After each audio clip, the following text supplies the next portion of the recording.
At that point, the gentleman starts walking across the street. As he gets about halfway across the street, I pull my firearm and I inform him, I have a firearm. Don't come any closer.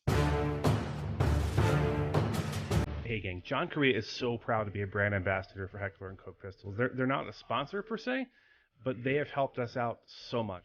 The whole team, we just drag our HKs around the country to training, to the ASP conference, and we just know that no matter how poorly we treat them, they're going to go bang whenever we need them to.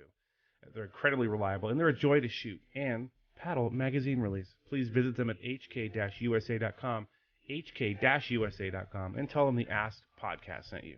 Heads up, gang, there is a slight problem with the audio of our guest in the first 10 or so minutes of this. We got it sorted out, so bear with me through that, and I hope you enjoy the episode. Alrighty, gang, welcome back to the Active Self-Protection Podcast. Once again, I am your host, Mike Williver, and I remain your favorite former Fed. With us on the line today, actually two people today. We have Corban Serna, who was involved in a rather harrowing incident, and his attorney, CJ McElhaney, whose name I pronounced correctly the first time, by the way. I'm pretty proud of that. And they are coming to us from various locations, but the incident and they both reside and work around Albuquerque, New Mexico. Corban has two daughters. He is a level 3 guard in New Mexico, which means he is armed, body armor, that sort of thing. You guys get the idea. Sir, how are you? I'm doing pretty good today. How are you? I'm not bad. I'm not going to ask CJ how he's doing. Everyone knows how I feel about attorneys. So anyway, moving on. I'm just kidding him. I'm just kidding. He's one of the good guys. So let's talk real quick about your background. Before you were, first of all, how long have you been in security in that field? Only since the incident, so about a year now. Okay. So prior to the incident, obviously, during the incident, you armed yourself with a firearm. So talk to us about your history of training and sort of self-defense awareness. What's that journey been like for you? It initially started when I was a young man. I got involved in martial arts, first starting with Muay Thai, and then I moved on to several different arts. So that was really the cornerstone of my self-defense training. As I became older, I took up firearms for hunting and practiced quite a bit. Got my carry and conceal license and did my best to be a responsible citizen with this firearm. Very good. So growing up as a kid, was that sort of something that you were around growing up? Were there guns in your house? Was anyone in your home? No, in fact, I didn't grow up in a household with guns. I picked it up as an adult because I was an outdoorsman. And eventually I just started hunting. Very good. All right. So I guess we'll get right into the incident at hand. I try not to know too much ahead of time about an incident.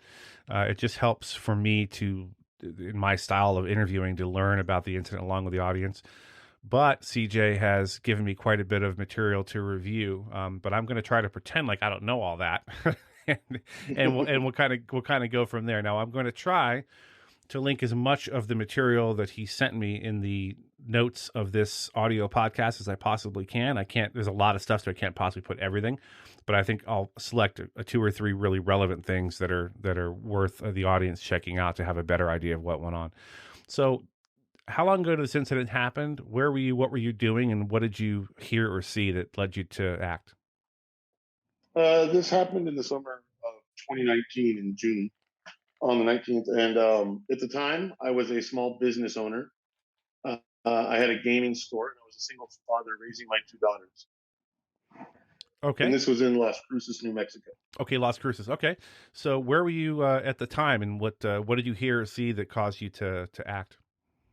Sure. Well, we had a family complex of businesses, and we also owned a small duplex adjacent to those properties. At the time, me and my daughters had just moved into that adjacent duplex because I had opened a business recently in one of the family buildings. Mm-hmm. And so what happened is because the business had just opened, we had stayed open a little late that night because some customers had wanted to hang out in the establishment. And so after a long night, I went to bed and went right to sleep. I was pretty tired. Later on that night, I woke up to the sound of a couple arguing and fighting with each other, and it was quite violent. Okay, and this was my initial reaction in front of your house?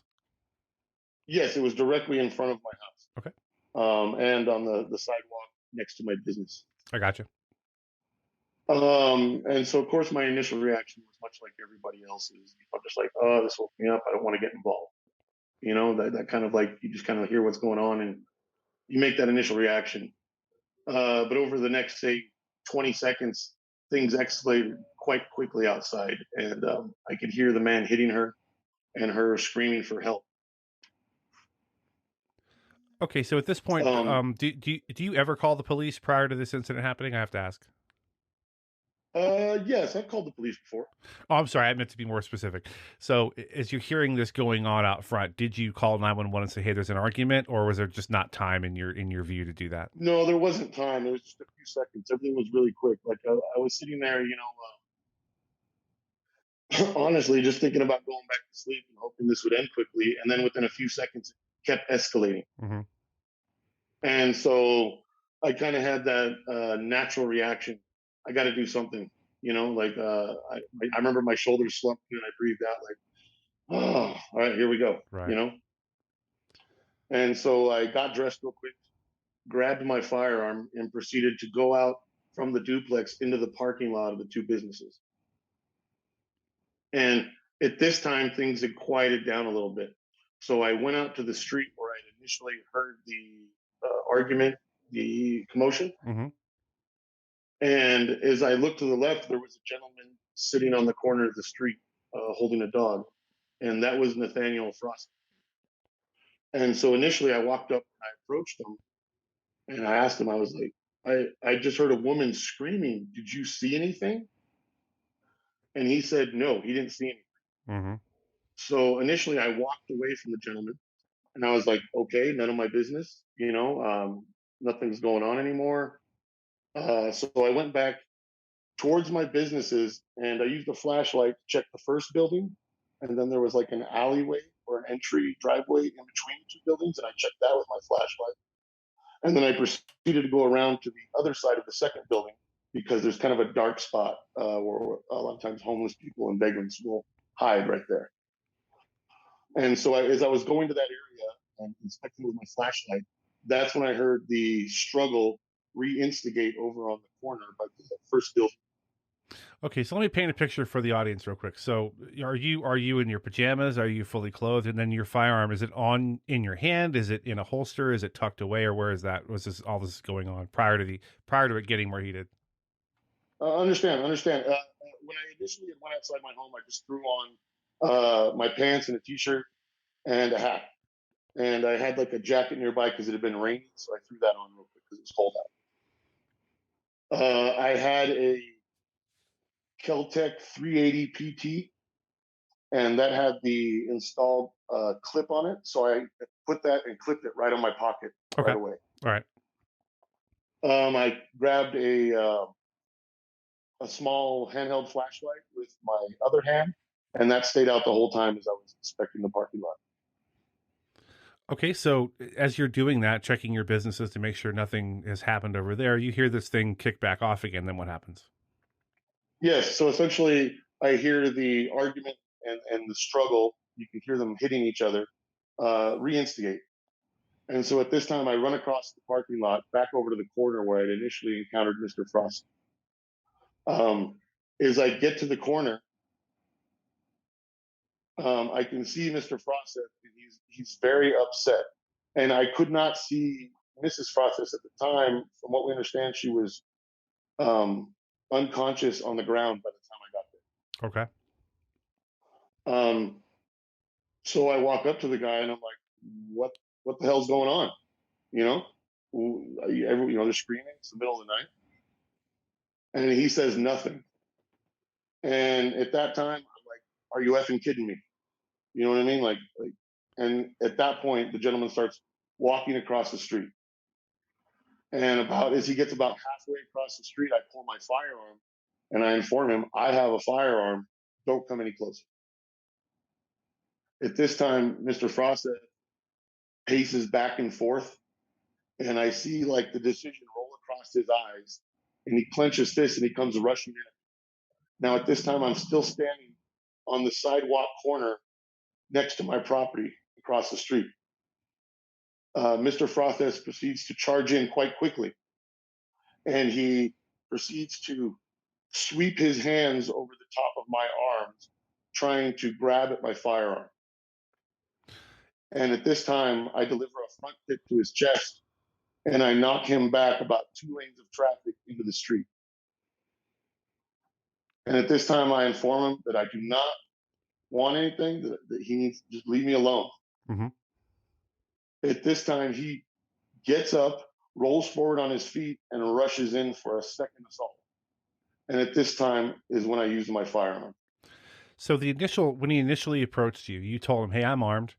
What Yes. Paint a picture for the audience. What position were you in, and what was the dispo of your firearm?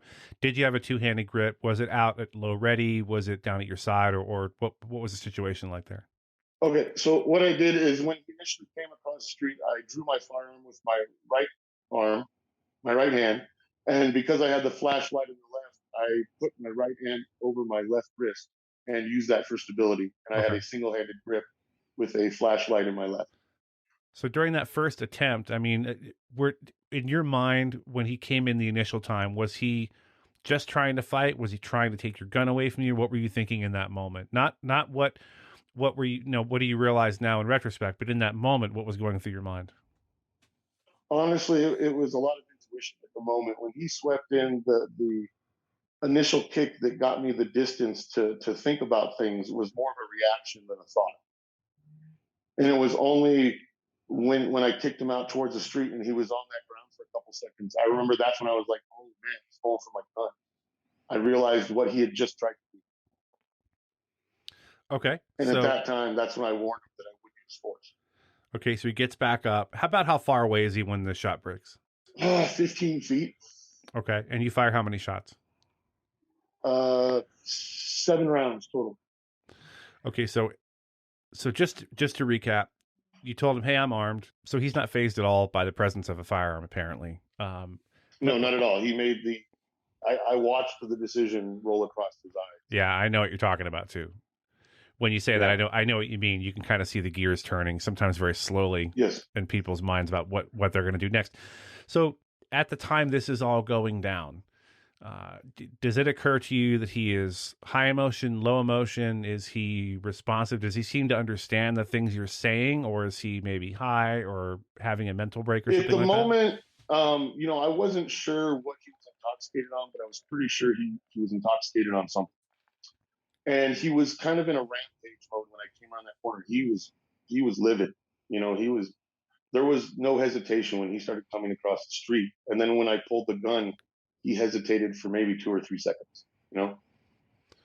Okay, so after his second attempt to potentially try to disarm you, you shoot him. Do you remember how many rounds actually struck his body? Yes. It was a Keltec 380 PT. It had 6 + 1 rounds in it at the time. I fired all 7 rounds, and 5 rounds hit target. Okay, and what is his response to that? Because I think a lot of people think, you shoot the bad guy once in the chest. Hey, I've seen movies. I know how this works. He falls to the ground motionless and stops breathing. What actually happened after you discharged your firearm? Well, I discharged, and everything in the moment happens rather quickly. I wasn't noticing where my shots were placed. I was focusing more. It was more training kicking in, and my body was reacting, trying to keep the firearm on target. Um, Once the firearm had emptied, he immediately fell down, Okay. and I could hear the gentleman struggling to breathe. At that time, the woman comes running, screaming across the street, and that's when the adrenaline really hit. Mm-hmm. I'm kind of standing there. What just happened? Okay, so at that point, I assume someone has called the police, or how did that work out? Did you end up calling 911? Did someone else call them? And walk us through what happened after this. No, no. My initial reaction, honestly, I freaked out. It was overwhelming. I'd just been asleep. There's a gentleman in the street, his wife screaming. I have a firearm. I ran back to my house to where my kids were, which was across the parking lot. I ran in, and my children were awake at this time, screaming. And so I ran up to console my children, and they were like, "Dad, what happened?" And I was like, I didn't tell them that I did it. I was like, someone got shot. You know what I mean? Mm-hmm. And I consoled my children for about 15 minutes, and they laid down and went back to sleep. All right. At this time, I went over and sat on my bed, and I don't remember falling asleep, but I didn't wake up again until it was daylight outside. That's interesting because I think a lot of the folks that I talk to, and I know after certain incidents, you're so amped up you can't possibly sleep. But there's no right or wrong reaction, to having been in a critical incident. So there was no judgment there. That's just unusual that you fell asleep. Sure, So you sure, yeah. Like I guess the best way to put it is after the adrenaline wear off, I just passed out because I was so exhausted. yeah, you crashed basically. Okay, that makes sense. Yeah, I just crashed out. Like I sat down, I'm trying to figure out what to do, and then next thing I remember is waking up with the sun. So you wake up. I mean, Mm-hmm. we've all woken up after some interesting incidents happened the night before. Maybe there's alcohol involved, maybe not, and we're like, "What the heck happened?" I can only imagine what went through your mind when you woke up. What did go through your mind, and what happened after that? Honestly, it was almost like a state of shock. Like I got up and I'm sitting there holding my head, and I hadn't, it's all kind of flooding, rushing around in my head, like what just happened in the evening. And I remember getting up, trying to walk to the sink, and I grabbed laundry. Like I was trying to like establish some sort of normalcy. It was like I was in shock, you know. Mm-hmm. And that's when I realized I should call my lawyer, and I immediately picked up the phone and called my lawyer. Okay, so did you have CJ on hot standby, or is it because he was for example, you had maybe a lot of people have carry insurance. Is that how you got in touch with him, or was he already your attorney, or how did you get to know him? He was already my attorney. I had sought counsel on him before, and so I had his phone number. Okay, so you call CJ, and maybe we can get CJ involved here at this point. CJ, you're where when you get this phone call from Corban?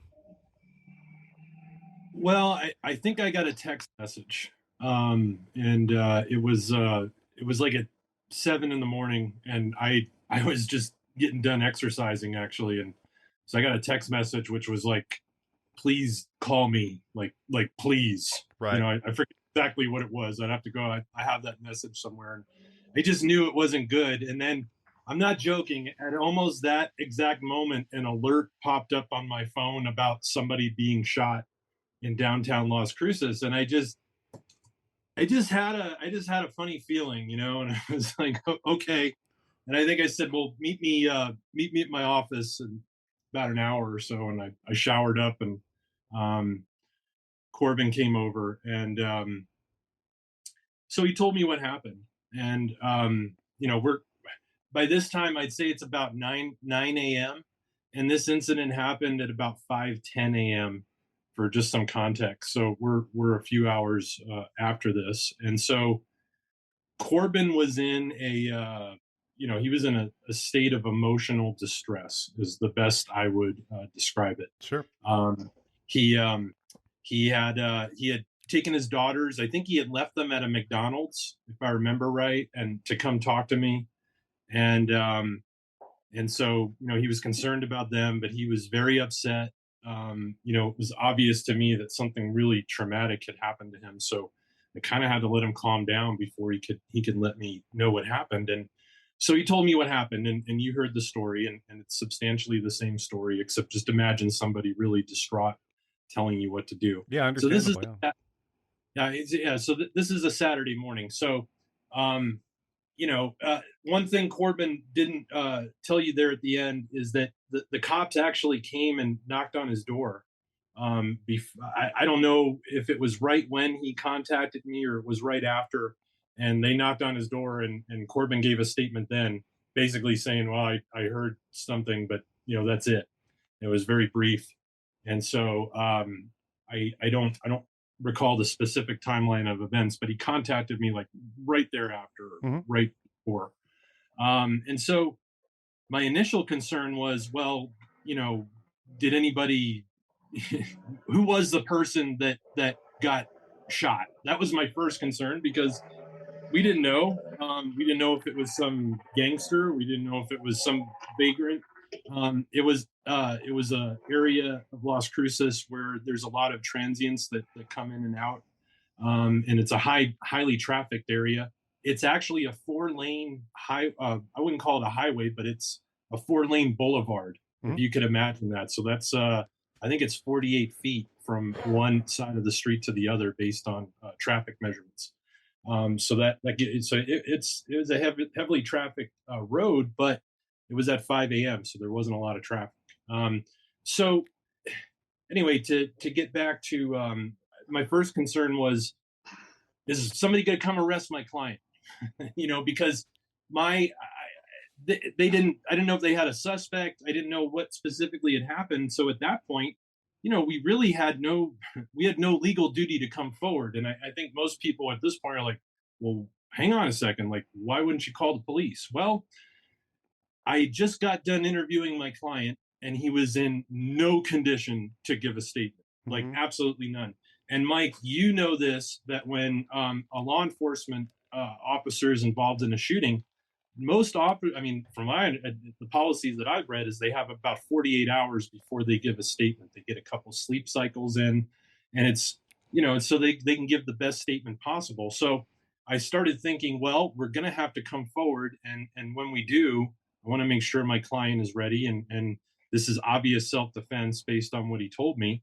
And so we came up with a plan, like, what are we going to do? And basically we got him, we made it so he wasn't going to have to go back to the neighborhood. We got somebody to take care of his daughters, and so Corban just went and got a motel room for a couple days. And so I took care of him.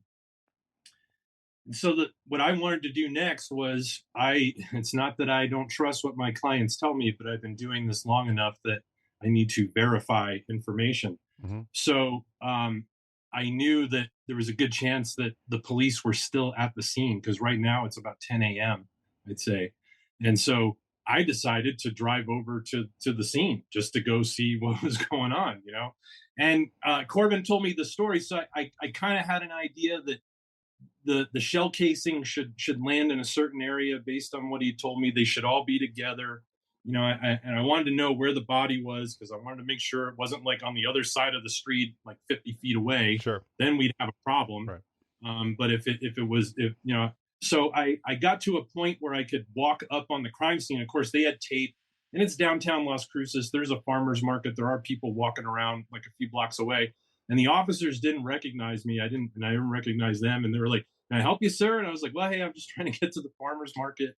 And I'm kind of looking around, and I could see the scene. I got about maybe a half a block away.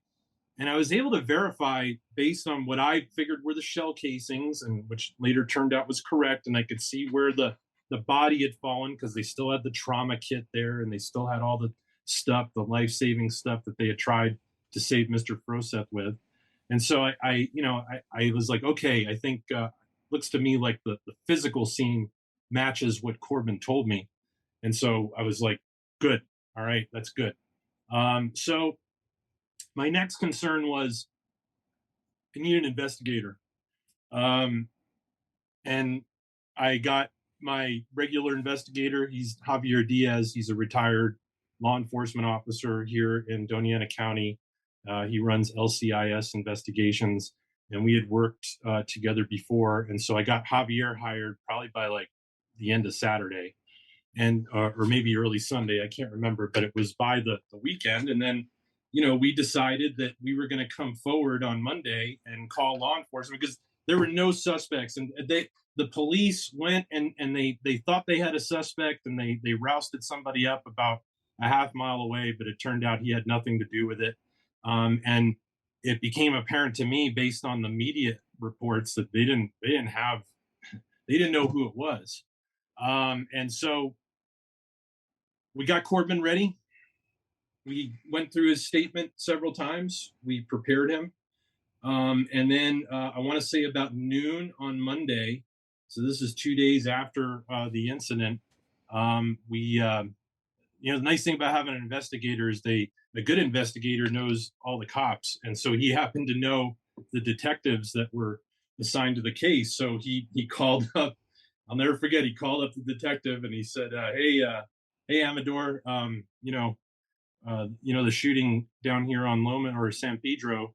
And I think the detective said something like, well, yeah, we got a suspect. We're on our way. We think we got somebody. And goes, well, I got some, it's probably the wrong guy. So, Okay, yeah, fair but enough. hey, we got the right guy. So come on over to CJ's office and come interview him. So we had two police detectives show up, Detective Rickards and Detective Martinez from the Las Cruces Police Department. They were two very seasoned detectives. And they took Corban's statement, which lasted, I'd say, about an hour, 45 minutes to an hour. And Corban gave a very detailed statement. And we also provided the detectives his firearm. We provided them his clothes. We provided them the flashlight. We provided all the physical evidence, and so we handed that over at my office. And so and I prepared Corbin. I said, look, they might arrest you after you give the statement. If they do, then we'll deal with it. And they took a statement and they said, thank you very much, and we have your attorney's number, and we'll be in contact. And so there was and then the waiting game began. And so Javier and I decided, because there was a lot of questions about like what had happened. Like it seemed like and the initial reports were, well, there was a woman getting beat up. Because look, everybody heard this woman screaming throughout the neighborhood, and there were Right. multiple people. There were people that called 911. I don't know if there was a call before the shooting. There was definitely one after the shooting. And so the police arrived, I'd say within 5 to 10 minutes of the shooting. There were some people that happened on the scene, and they tried to render aid to Mr. Froseth, but he ended up dying at the hospital not long after. They did get him to the hospital, but his wounds proved fatal. So as I was saying, the waiting game began, and there was a big question in the community, like, what is going on here? There were other homicides that week, and look, Las Cruces has about 110,000 people in it. I want to say we had 5 or 6 homicides in like a 10-day period. Like it Wow. was crazy here. Gotta This was love New one of them. Mexico. Yeah, it was one of those weeks, and that kind of helped us out because the cops were so busy that they didn't come back and do their second canvas for like another day or two, and that actually helped us out. And we knew they would go back and do a second canvas. Again, another good idea to have your investigator, because a good investigator should understand how the police are going to work. Good defense attorneys should also, but there's nothing like a cop thinking like a cop, but on your side. Yep. So Javier was definitely an asset, and so and again, I think it all played out. But anyway, so we decided to put a statement out, and I provided you that statement, and it was a warning shot to the DA also, because like, don't charge my client. He didn't do anything wrong, and it was kind of like we felt like we needed to get our side out first. And that's very important when you're talking about an information war, and when you're talking about an opportunity to address your potential jury pool, and get your themes out right away and kind of let people know what's happening. It was very invaluable. In our statement, I didn't identify Corban, but if you read the statement, it's kind of like, hey, this is what happened. It was self-defense, and we were cooperating with the police, and they have the gun, or whatever it is we said in the statement, and please don't charge my client, basically. And then they charged my client. So what did they charge him with initially? Because that's important, they, I think, for the listeners to understand. so they charged him with voluntary manslaughter, which is an interesting charging decision, because in New Mexico, voluntary manslaughter is when you commit a homicide upon sufficient provocation.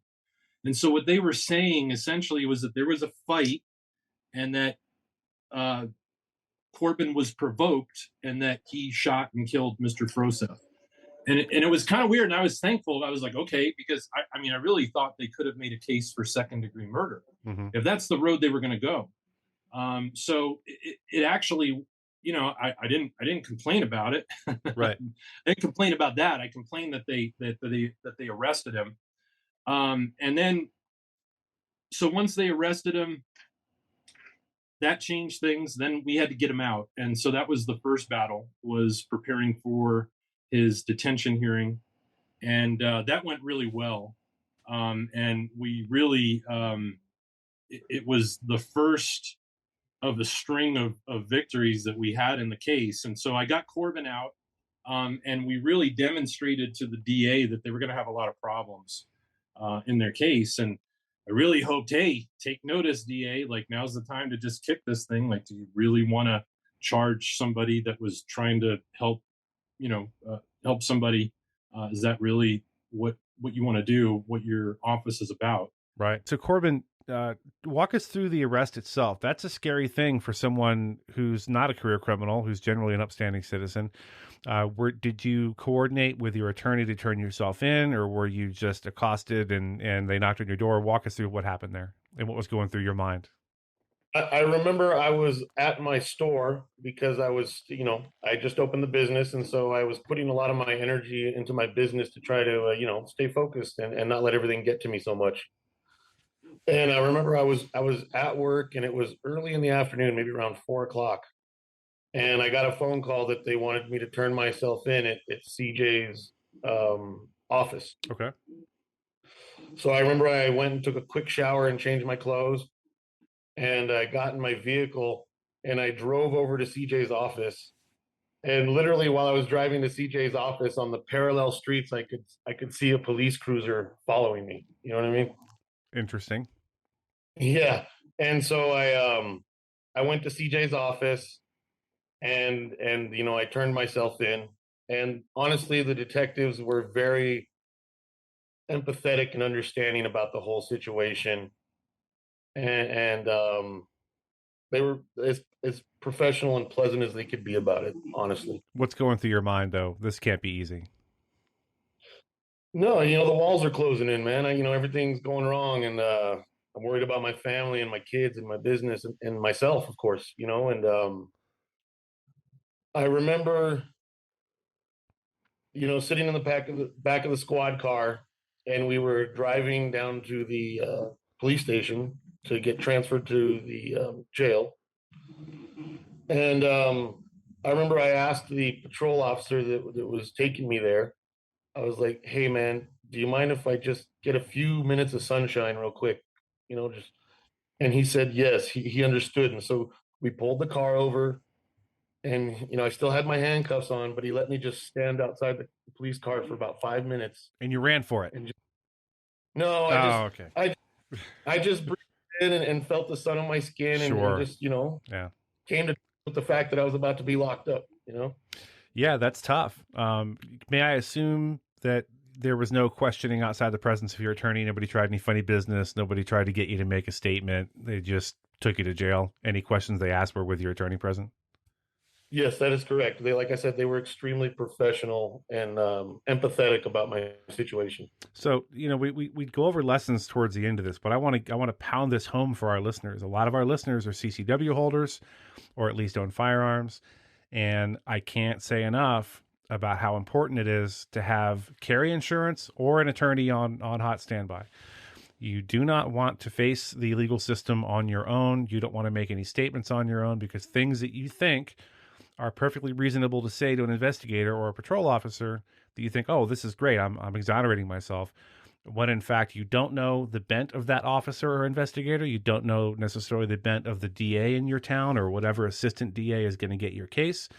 They might be virulently anti-gun and not like the idea of private citizens with firearms, and you don't want to roll the dice and hope that you can talk yourself out of it. Like Tom Segura, the comedian, once said, watching the first 48, and there's some guys like, I'm going to talk this over with the police. And he's like, you're going to do 25 to life. Good luck with that.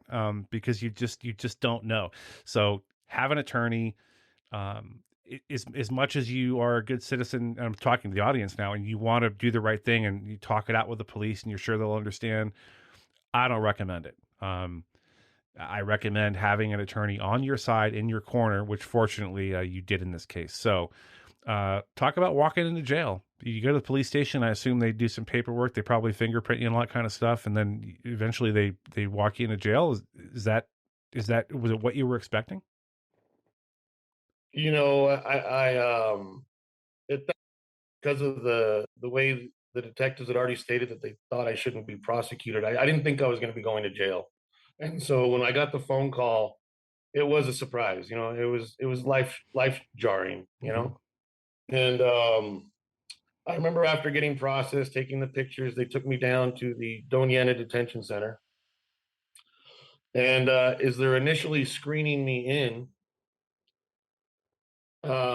they tell me that they're contemplating whether or not they want to put me in solitary confinement because I'm all over the news. Hmm. And so, but the guy booking me in is like, hey man, solitary confinement here is really bad. He's like, I'm gonna put you in a good pod and you'll be all right. And I was like, okay, thanks, man. You know what I mean? And so that whole, I don't even remember how long I was in there. I think it was about a week and a half. And that was surreal. I'll tell you what. I walked in there and people recognized me because I was on the news. And then, of course, it's a small town. And so it wasn't what a lot of people feel when they first go in. Like, I'll be honest, the other prisoners in that pod were very gracious to me. Like they took care of me right away. And when everybody found out why I was in there, I was like looked after because the way one of the guys described it to me is they all have family out there and kids and they wish they could be there. And when they hear about guys hurting women, you know, or even their women, they wish they could be there. And they're like, what you did was a good thing, is what the other guys told me. Right. And so because of that, like I was very well protected. Like I was given books. You know, I was very well taken care of in there. People were praying for me. A lot of support. Like it's crazy to say, but the other prisoners showed me so much support for my situation. You love to hear it. CJ, let me go back to you for just a moment. How much of that would you say, not to, I'm going to ask you to toot your own horn here for a second. How much of that is because you got ahead of this and got the word out there about what, you know, your side of events so that people would have a fuller version of the story? I think it was really crucial. And people just picked up on the story because it was compelling. And, you know, what they heard was, you know, there was a woman that was yelling and maybe a man was assaulting her. And that was really the first story that came out. And that's kind of what we knew at the time. And then of course, you know, we continued our investigation, but I really think getting our story out there was key. And I mean, I don't know, word spreads fast at the jail, you know, so For sure. but it definitely helped us. Okay, so let's talk for a minute. I don't want to gloss over the fact that the police stopped by his place, asked him some questions. Let's put it plainly, he lied to them. Did that become an issue at any point where they're like, hey, he made this false statement? Or because I know they'll frequently they'll tack on, you know, providing false information or false statement to law enforcement or whatever. Talk to us about that real quick.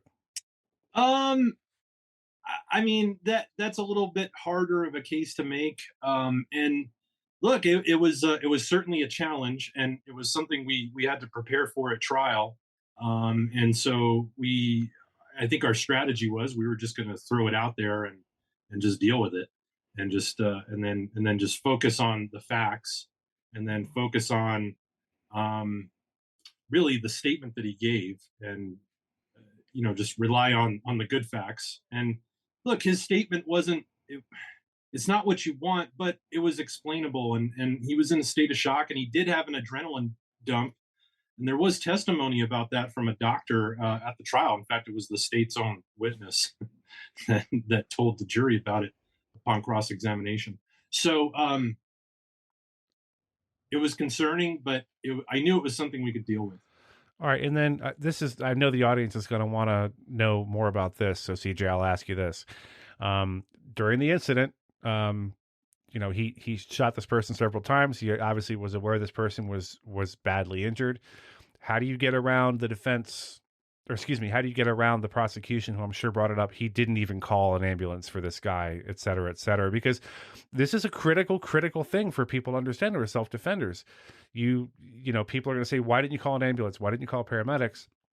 Because you're not the police. You're not expected to bring people into custody or to chase them down the street. You're expected to defend yourself.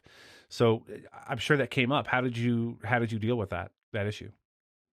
Well, it was certainly an issue that we had to deal with. And it was another one that, we kind of like, well, we're going to really focus on our facts. But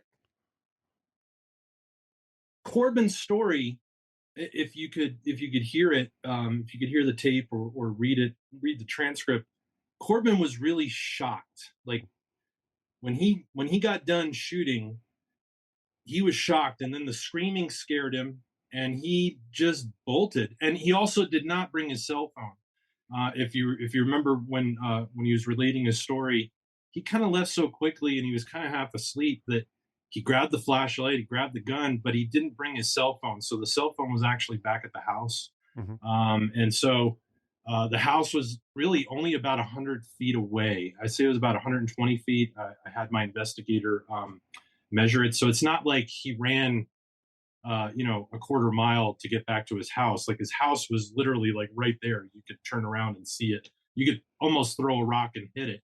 So, psychologically, it's like you run back to where you feel secure. And then, he told you what happened. So, and then really, I think when he woke up, it was right around the time when the cops came the first time. And so he called me right away. And of course, by then, it was an hour or so later. So it was an issue. Again, I think it was something we could deal with. I wasn't that concerned about it. And again, my strategy was to just focus on what actually happened, because that's really the self-defense. The self-defense doesn't really matter an hour or two later. It's what was happening right then. Yeah. When he had to take the shot. And I think it's important to, this is a really good lesson, I think, for anyone listening who carries a firearm. You've got to have the talk with yourself, like I always say, well ahead of time. Am I willing to use this in the defense of myself or others? Am I well trained with this? Do I feel like I know what I'm doing with it? Because an unprepared person with a gun, that's not a good thing. A gun can be taken away from you, used against you. So you want to make sure you know what you're doing. Have that conversation. Am I really willing to potentially take someone else's life if that's what needs to happen? But then there's a lot of other questions I don't think anyone ever talks about, which is, okay, if I do shoot someone, after that, if I call 911 to call an ambulance to say, hey, this guy is shot or whatever, you're now linked with this incident immediately. Your cell phone's linked with this incident. And it's an ugly thing to have to talk about, but it's real. The minute you call 911, now you're a part of this. And now they're gonna be asking you questions. Do you know who shot him? Do you know which way the shooter went? Do you know what blah blah blah. So it's one of those things you have to get right with yourself and your God before you walk out of your house with a firearm, because these are unfortunate, ugly things that are unfortunately attend this sort of thing. Being a self-defender can be an unpleasant and ugly thing. So at some point, I'm sorry, Corban, did you want to say something? You look, you wanted to say something. Say about that directly, so just like everybody else that prepares himself for the situation, you do a lot on paper. You tell yourself you're going to train, you know where you're going to point your firearm. But I'll tell you, man, on paper, when you cross that line in the real world, it's 100% different, man. Sure. Like, the way I like to explain it to people is once you cross that line, it feels like a burden or a responsibility for society. Like you've taken up some slack from society, and it's now your burden to carry that weight of what you did. And not only that, but that gives you the empathy to talk with other people that have had to experience similar things. Mm-hmm. one thing I've taken from this is the amount of trauma I experienced and the fact that I had to cross that line has given me the ability to talk and empathize with other people that have been put in that situation and truly understand what they're feeling. Yeah, I think that's a critical lesson. I gotta say, uh, I've talked to a lot of people. We're coming up on 100 episodes now, and there's just the people that I've talked to on this show who've been through a critical incident, not including all the suspects, victims, and witnesses that I talked to over 30 years in law enforcement. And I think people think they know how it's going to go. I think they think that their incident is going to be perfect and everything's going to go like it's in the movies, and it's going to be super duper clear cut, and everything will be cut and dried, and they will then go home and high five their significant other and get a good night's sleep. And that's just not so. If you employ deadly force in the real world, there is so many moving parts. And again, I got to stress this. That's why you need you need a good attorney on your side, because there's no way you can keep this stuff all straight yourself. You're not going to talk to the cops and have everything go the way you think it's going to go. So back to you, CJ. So now we're preparing for trial, I assume. Did you try, I assume you did whatever motions you could to get this dismissed before it went to trial. Walk us through the trial prep part of it. Well, so no, we didn't specifically file a motion to dismiss because, I didn't really want them to think too hard about the case because they were already charging him with voluntary manslaughter. And I figured, well, if they really took a hard look, they might just try to take a shot at murder too, which I didn't really want. So I was like, well, let me just stick with the case I have because if your opponent's messing up, leave them alone and let them. Right. And so, and then a lot of things started to happen, like COVID hit, right? So that kind of changed everything. And we were trying to do witness interviews and we were trying to get stuff ready and there were delays. And obviously the witness that I really wanted to speak to was Nathan's wife or girlfriend. And so she was key. But before we even get to that, the first thing I did was I wanted to know who Nathan was, and I wanted to know who this woman was. And so once we found out who they were, and we got a little bit of information from the detectives, they kind of let some stuff slip. But what we determined was that Nathan was actually AWOL from Fort Bliss, which is it's in El Paso, which is about 30 minutes away, 45 minutes away. So he had been AWOL for a couple years. He had met up with this woman that was involved this morning or that morning that was there, and they had a very dysfunctional relationship. In fact, there's some. It wasn't us, but there are some people that went and got some of the badge cam videos from when they went and put it on one of those cop badge cam YouTube channels, and I mean they were just living a really bad lifestyle.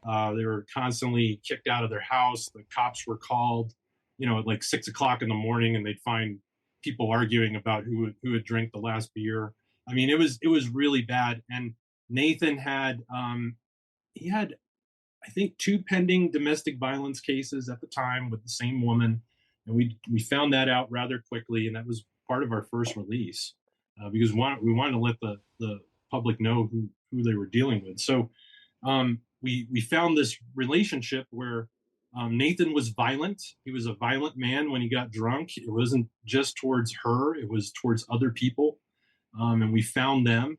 And so we had a lot of good witnesses. And then the scene witnesses were all right for us. I mean, they all confirmed that there was a really loud fight, a really loud struggle. And then we got some ring video, which I provided you, which was very compelling. And so, everything was adding up. It was like, this guy's violent. He was 0.16 on his autopsy. So that was his blood alcohol level. So he was legally twice the legal limit. So, he was ready for a fight. And so I also retained, in addition to an investigator, I retained a use of force expert. And so that was Jaime Chavez, who lives here in Las Cruces. He teaches concealed carry classes, teaches a lot of other classes. He's a retired police chief, does like LEOSA qualifications, all that kind of stuff. And so he's a great use of force expert. He analyzed the situation, and so we had a great expert. The state tried to have an expert. The state had a lot of problems with their case. They had a lot of prosecutors come in and out of it, which is very common here in our office for the last few years. So there would be one prosecutor, and then somebody else would take over, and then somebody else would take over. So they never really kind of got the ball rolling. We actually got their expert excluded from testifying. That's a whole other story. But anyway, to the most important part was when we finally interviewed the woman, and so her statement to us with the DA was that they had been drinking. They took their dog for a walk, and they basically, Mike, you've heard rolling domestic, but it was like a walking domestic, Sure. And so just imagine them walking down the street. They lived about a block away from, they lived on the street about a half a block away, but they actually lived almost on the other side of the fence from Corban. He didn't know them because they had just moved in. They had just kind of flopped in that house. They were living with her ex-husband, so that kind of gives you an idea of kind of the lifestyle they were living. Yeah, I wanted to interject there because what's ringing in my mind right now is after my training officer, Mike Haynes, good man, and I shout him out every chance I get on this podcast. After leaving a house in which it was just complete bedlam, nothing looked anything like I recognized as being a normal household. And he said, Michael, these people live a fractious and frenetic lifestyle. Don't try to understand it. Just know that that's how they live their lives. And that stuck with me. And I still say that to this day. It sounds like there's just no downtime. It's just always something going on, always some argument, always some drama, always something. Yeah. I try to exclude that from my life. Anyway, moving on. It was bad when I read all the reports of their history, the police reports, and the police knew this guy too. I mean, they had dealt with him. But anyway, so she said that they had started arguing. He had slapped her around a little bit, and that was normal. And that she was basically she passed out in front of someone's house, and that's when Corban encountered Mr. Froseth alone with the dog, and of course, there's no woman there. And that matched up with our version of events. So that was a great detail that we got. And basically she got up, she went back to the corner. That's where she found Nathan. That's where they had another fight. And that's what Corban heard when he came back. She told us that they saw the flashlight. They thought it was the cops because, hey, they're kind of used to it. And the last thing that Nathan told her was, I'm going to go fight the cops. Hold the dog. He thought Corban was a law enforcement officer. Yes. Okay. Yeah. And so that was his intent.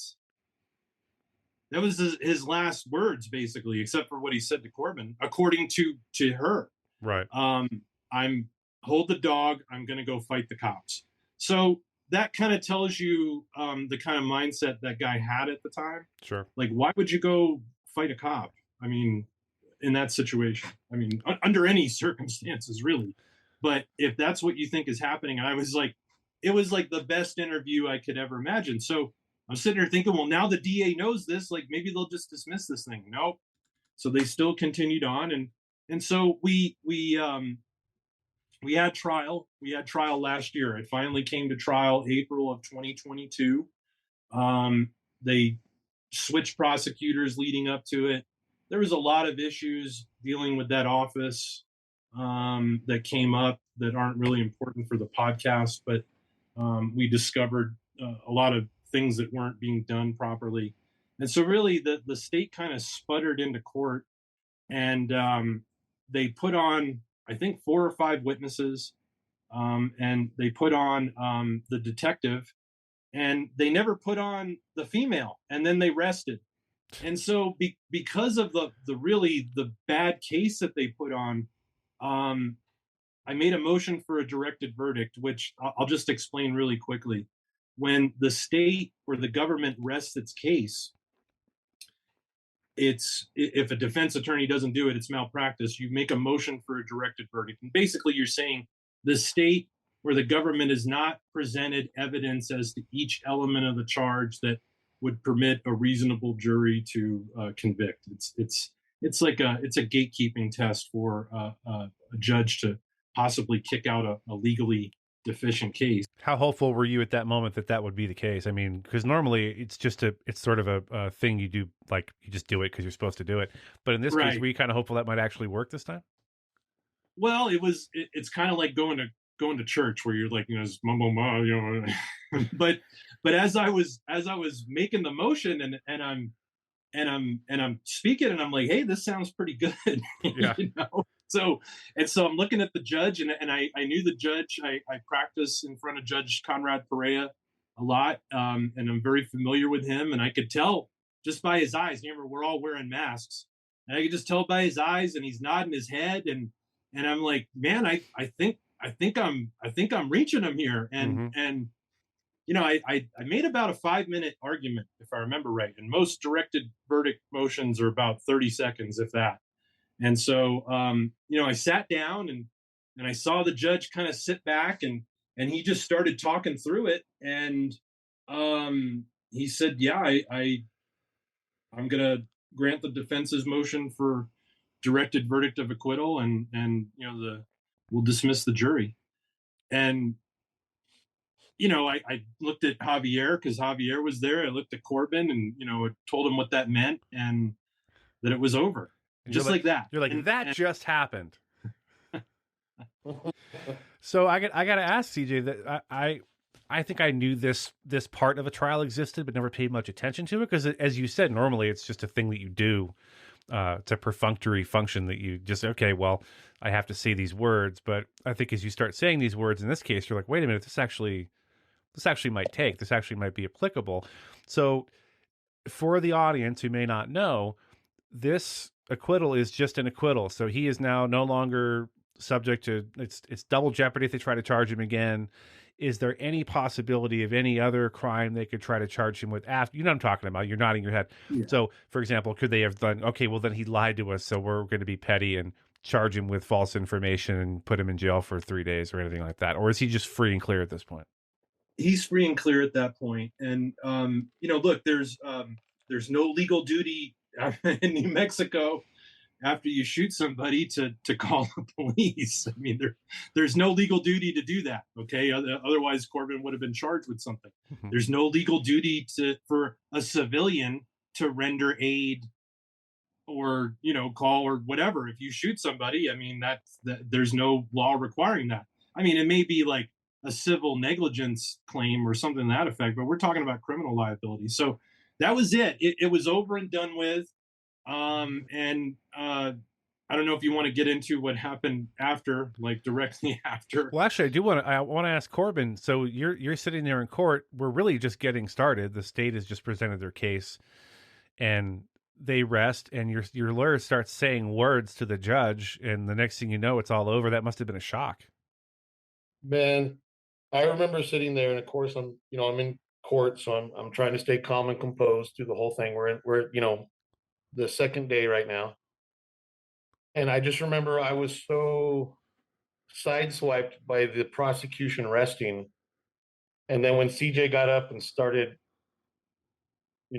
requesting the motion for acquittal, I almost went into tunnel vision. I remember my heart rate went up, my breathing started going heavy, and I just kind of had like tunnel vision, and I was staring at the table ahead of me because it was just happening really fast. And it was very overwhelming, would be the way to put it. Did it take you a second to realize, okay, this really is it? It's over. We're done here? Yeah. It took a good 2 or 3 breaths for me to be like, it's over, wow. And honestly, I was in a state of shock at that point. It was like somebody had rang my bell, and I was just kind of like fumbling around, like, everybody's high-fiving and hugs and all that. And I was just sitting there like, just shocked. Just shocked. The whole. I think I would have cried in public had it been me. Quite frankly, that must have been an incredible relief. So, real quick, CJ, you said there were some things that happened afterwards that you wanted to discuss. So, kind of talk us through that, and then I want to talk about lessons. Okay, so after we got done, and maybe you guys could have this on the podcast at some point because it's actually a good video if you watch it. Okay. So, and I think I sent it to you. So all right. So you have to remember we were under COVID restriction for this trial. which meant that only the jurors were allowed in, and they were seated specially. And then it was just the witness and just the attorneys, and so we were still under COVID restrictions. So normally when you're doing a trial, and Mike, I'm sure you've been in trial, you know this, except you were on the wrong side. Yeah. But people's families will come, especially the if there's a victim, the victim's family will be there, the defendant's family, and so if you're having a multi-day trial, and even sometimes before, as a defense attorney, you kind of like, all right, there's so and so's mom, there's so and so's brother, or whatever, and and sometimes you might know who the people you're going to have problems with. Well, that we didn't have in this trial because they kept Mr. Froset's family in a room just down the hall. It was a media room, and then they were listening in, I think, on phone, or they were able to participate that way because they couldn't actually be in the court. And so when we packed all our stuff up, because like when something like that happens, my inclination in any kind of hearing or trial, when there's like a quick victory like that, like a walk-off win, is just to like just get out of there. Sure. Like, Yeah, absolutely. nothing good happens. Like you just want to get in the locker room and get out, And so I walked out. I was the first one out, and you can watch the video. And I walked down the hallway, and then Corban and Javier came out, and then I think somebody was explaining to Mr. Froset's family that the case was over, and so they were very angry. And so how many people in that party, by the way? There was 5 or 6, if not more. Okay. And it's hard to tell. And so they started yelling at Corban, and then the rest of the family came out of the room and started just coming down the hallway. Now if you watch the video, there's no deputies there because nobody expected this to happen. Like we thought we had like another 3 days of trial, and it's not that we didn't have deputies in the courtroom, but we didn't have like what we would have if there was going to be a verdict. Usually they pack the courtroom, they make sure they have enough security on hand. So I don't fault the security or the deputies for it because nobody really knew it was going to happen. And so I started yelling to the security station to, hey, we need some help. But by that point, the attack was well underway. So we actually, we had like a bit of a scrimmage, I guess, a scrum. I got cut. They, we got out of the courthouse very quickly after that. And then there was an investigation into whether anybody was going to be charged. And then people thought I was going to be charged. And I was like, I didn't do anything wrong. And then the Sun News published an article where they said I was actually backing up the security guards, which is kind of funny, or the deputies that are there. And so it became quite a notorious incident in the courthouse. And I mean, still people, when I go in there and it's a year later, the deputies are still like, hey, McElhenney, like try not to start any fights today. Wow. Okay. Interesting. Like ribbing me about it. So yeah, it was and I've had issues with people before. I've had somebody try to run me over in the parking lot. I've had, in family cases, I do a lot of family, like domestic relations work, and people get crazy Oh yeah. in those situations. And so, that's, you kind of expect it, but you don't expect it in the courthouse. And so I think they revamped the security. And like I said, I don't blame the deputies. I don't think it was their fault. But the funny thing is, there was actually another case about a month or two later. There was another directed verdict in a murder case. And they had like they had all hands that day. Oh, wow. Okay. Yeah. So let's talk about lessons, and then I'll get back to Corban to have the last word here to talk about anything we might have failed to cover. I think the biggest lesson here, there's 2 big lessons here. One is you have to have that honest conversation with yourself and your God beforehand. Have the spiritual and physical and mental fitness to know that you're able to do what you have to do, because an unprepared person running around with a firearm is a danger to themselves and everyone else. So get your training, have those conversations. No, I agree. It's crucial. In the moment, I can honestly say I wasn't thinking about anything. It was all training and reaction that got me through the moment. And so training, not only with your firearm, but hand-to-hand combat is crucial for surviving an overwhelming circumstance. The other thing, and you guys might disagree, and that's fine. You know, John and I disagree all the time on the main channel about stuff, and that's what we're here to do, is to discuss and work through issues. I think outsourcing your violence in this case might have been a better idea. I think just calling 911, going, "Hey, someone's fighting outside." Now, I understand that this happened to me. I'll tell you a story. I've told it before on the show. We lived in a little apartment. In fact, it was the offending apartment is that the apartment John Correa used to live in, right downstairs from me, in this little iffy apartment complex. We were both, you know, he was an E1, I was a GS5 back in the day, back in the late 90s rather. And downstairs there is a violent domestic going on. And I mean, there's a picture fell off the wall in our apartment upstairs. He threw this woman against the wall so hard downstairs it knocked a picture off our wall. And, you know, I'm sure me, along with everyone else in the complex, had called 911 to tell the police there is a violent domestic taking place. And I waited and I waited, and a lot of things went through my head.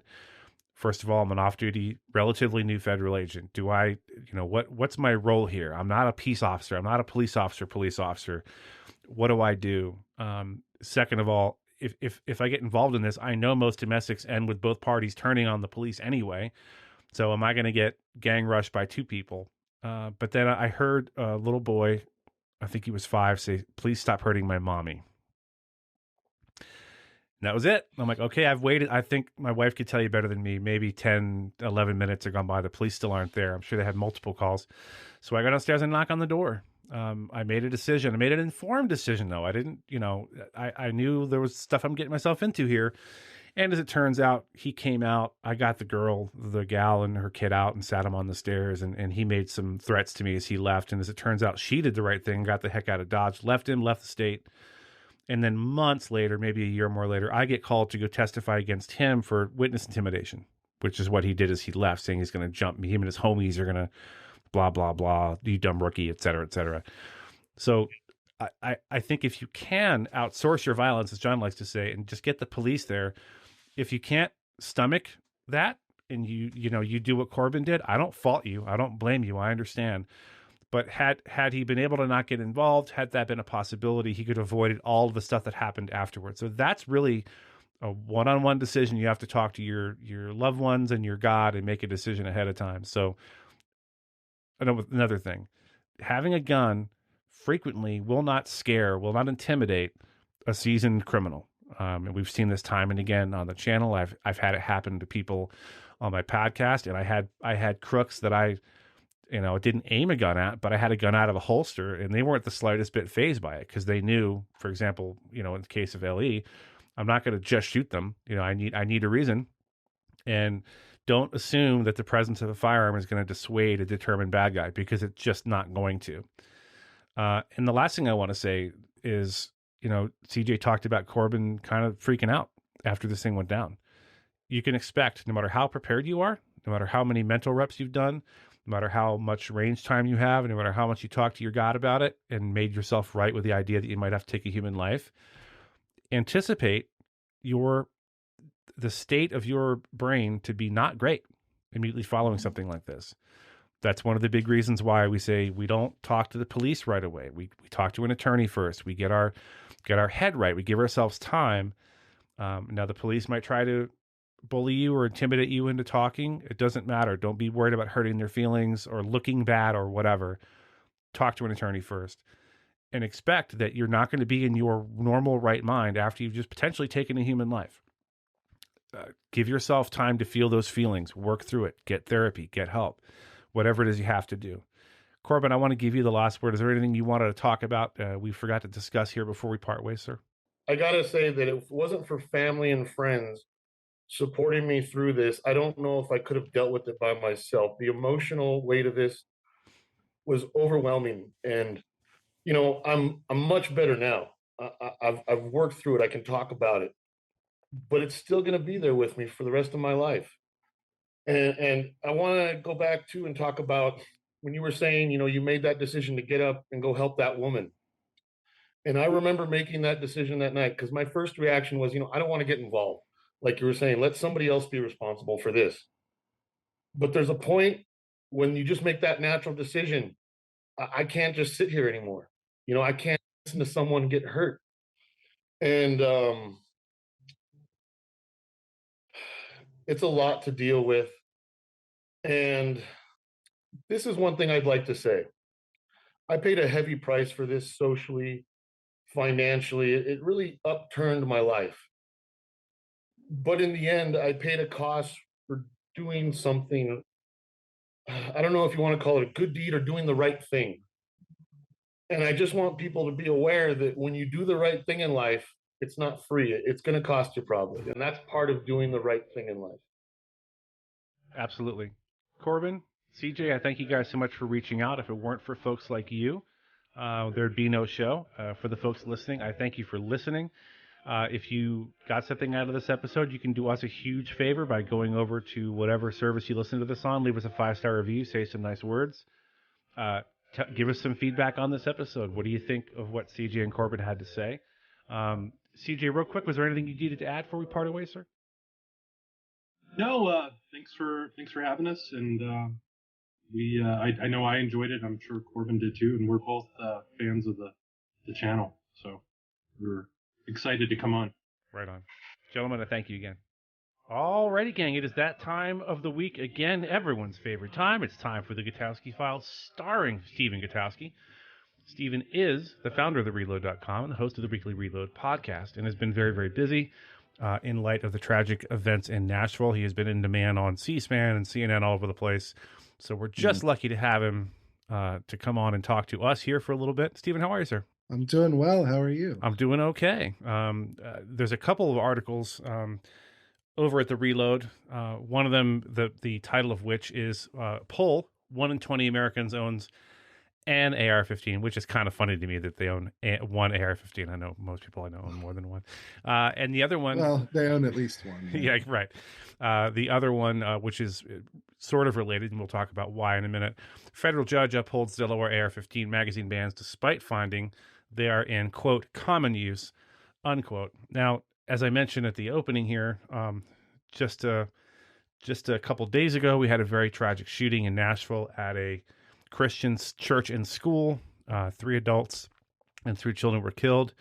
What stands out to both Stephen and myself about this particular one is that both the response of the police and the procedures and obvious practice and competency of the school staff appear to have almost certainly saved untold number of lives. So, Stephen, I'm just going to throw this to you and let you go any direction you want with this. Yeah, I mean, I've done active shooter training on a number of occasions, including with a group called Faster Colorado, which teaches teachers to carry in school. And watching that video, and obviously you have trained in active shooter, you've trained active shooter response, and you've been involved in an active shooter situation as well. Right. So we've got some experience. You have more real world than I do, but I think both of us watching that video once it came out of the badge cams were just incredibly impressed by how well they followed those procedures and did exactly what you're supposed to do in the situation. Obviously, we were highly critical on this show of the Uvalde response, which was abysmal. Frankly, yeah, it was terrible. Right, over an hour between when they first made contact with that shooter, knew where they were the entire time in that hour before anyone actually breached and confronted them. And plus, there were a lot of misleading statements or statements that weren't factual made after after that event happened that made the police response sound better than it actually was. In this situation, the police were both extremely communicative. This badge cam video came out almost immediately, and they weren't lying about their response. 14 minutes between when they got the call and when they neutralized that shooter.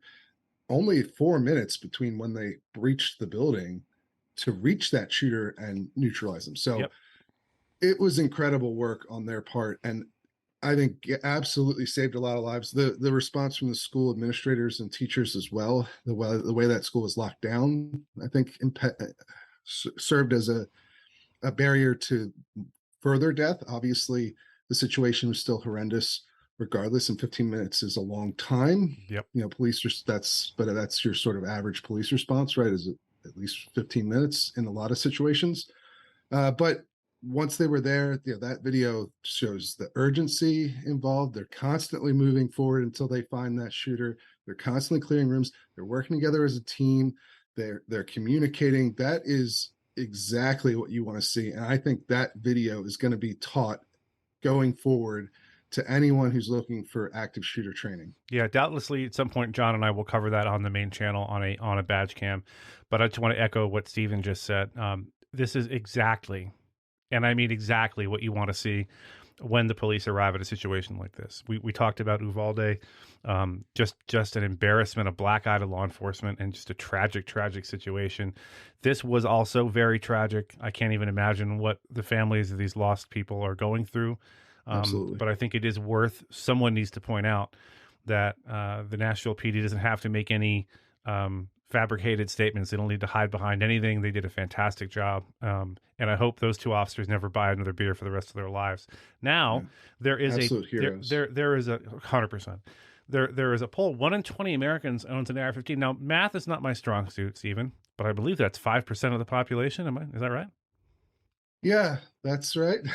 Good job. Thank you. Just did that math in my head. Yes. Obviously the AR-15s have been a hot topic this week as well because of this shooting. One of the 3 guns that the shooter used was an AR-15. So there's been a lot of discussion about it. And independent of that situation, there's been a lot of news about it. You mentioned the ruling in Delaware and also this new poll. This is a Washington Post Ipsos poll. So a major pollster asking exclusively AR-15 owners, people who are self-identify as AR-15 owners, different questions about themselves and why they own the guns. But that works out to about 16 million Americans, and puts their estimate in a similar range as some of the other estimates we've seen before. The National Shooting Sports Foundation, for instance, the Gun Industries Trade Group, they estimated 24.4 million AR-15s and AK-47s have been sold since 1990. So 16 million owners, 24 million rifles. That sounds somewhere in the ballpark of like, they're not way off. And then you also had another survey, which we've discussed on the show back when it came out, but Georgetown professor William English did the National Firearms Survey, and he found that about 24.6 million people indicated they'd own an AR-15 at some point in time. So these are in the ballpark of each other here, and it gives you an idea of how widespread ownership of these rifles are. This is often claimed to be the most popular rifle in the country, and I think this survey backs that up. Sure. Maybe the Ruger 1022 is somewhere in that ballpark. That's kind of everybody's starter rifle. I had one. It was fantastic. So that Remington 700 would be another really popular one. Yeah, at 870, that's not a rifle, but 870 shotgun. So yes. Let's talk about this Delaware case.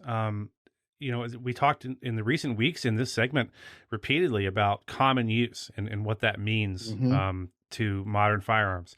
That's part of the Bruin decision, I believe, references that. Why do we suppose the federal judge upheld their magazine ban in Delaware? Yeah, so they upheld an AR-15 and assault weapon, right, is the term used in the law. It's obviously a sort of a nebulous term in Delaware. These bans are targeting AR-15s and similar firearms, right? They can often extend well beyond that, depending on how they define things technically in the law, and that's the case here in Delaware. But that's what was upheld, right, by this federal judge, and it is particularly interesting because of what you're talking about there. He found that they're in common use for the purpose of self-defense, which is a standard set up in Heller back in 2008, the first sort of landmark gun case that the Supreme Court has had, the one that found the Second Amendment protects an individual right to keep and bear arms. And part of the key determining factor for that was whether or not the guns, in this case in Heller, it was handguns generally, because DC had a total ban on ownership of handguns. And they said, well, if a gun is in common use for lawful purposes, one of those purposes being self-defense, it's protected by the Second Amendment. And so you can't ban it, was the conclusion in that case. Now, this judge has found, this was Judge Richard Andrews, who's an Obama appointee.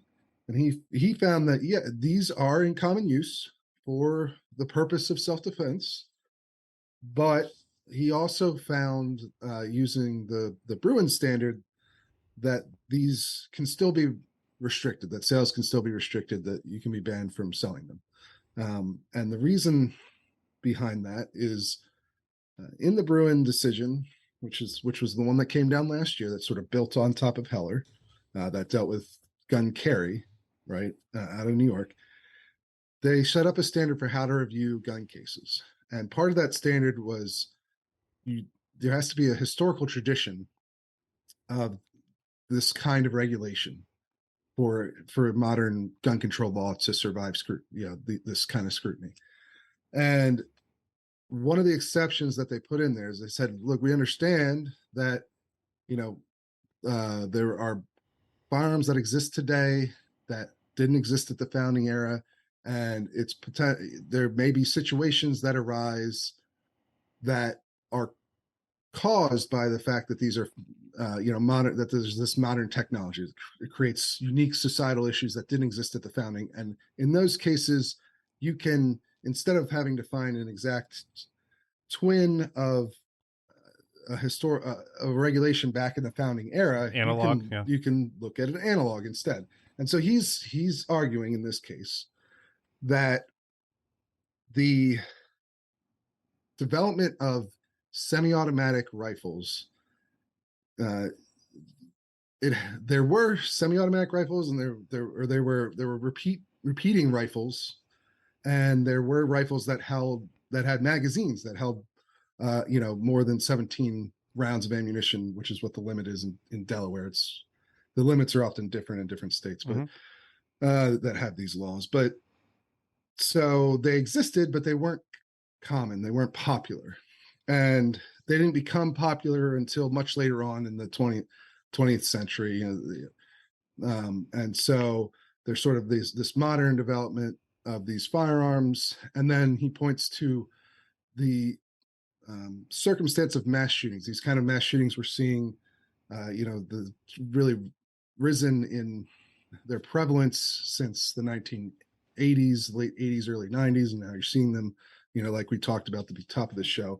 And so that's the sort of modern issue that didn't occur at the founding. This is what the judge is arguing, right, in this case. And so therefore, you can use a historical analog, and he points to Bowie knife bans and billy club bans from the post-Civil War era, right, early 19th century era, as analogous to assault weapons bans, because he argues these were considered to be especially dangerous weapons, Bowie knives and billy clubs, and some states ban those things, so therefore that's analogous to an assault.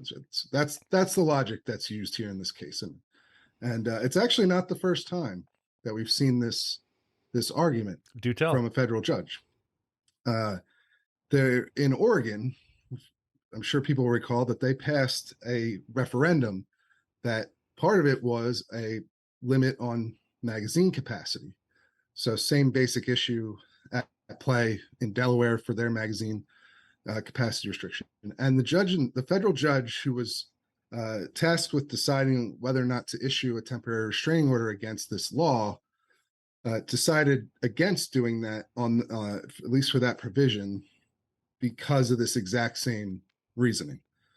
And so it sort of tells you, looking at this Delaware ruling, that perhaps this is the logic that is going to be employed when you have judges who are going to be upholding these sorts of restrictions.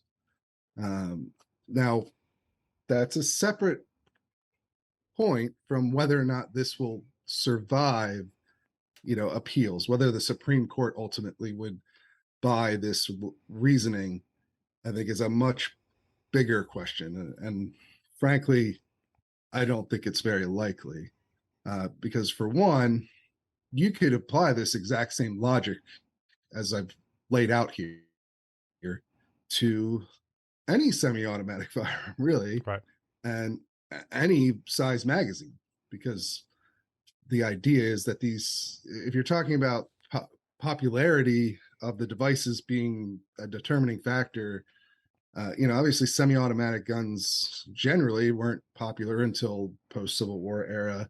Right. Magazines for those firearms of any size weren't popular until that same era. So I think it becomes an issue when you could use the same logic here to ban semi-automatic handguns, all of them, if you wanted to. And obviously that wouldn't fit well with what the Supreme Court has said about the Second Amendment, because they've already ruled that handguns are protected by it. And, it does seem like once you get to that, is this gun in common use for lawful purposes?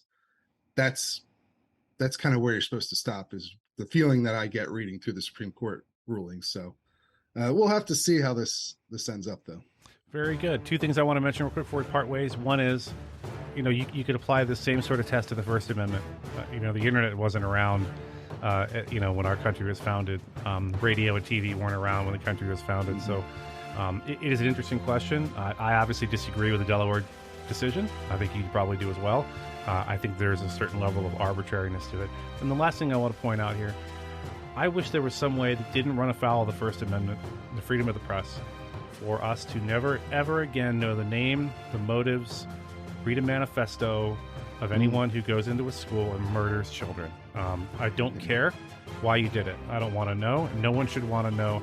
And I think it's been proven time and again that these people are motivated by getting a higher body count than the last guy or gal that did it. Something to think about. Food for thought. I got to run. That is our time. Stephen, thank you so much for being on. I'll see you next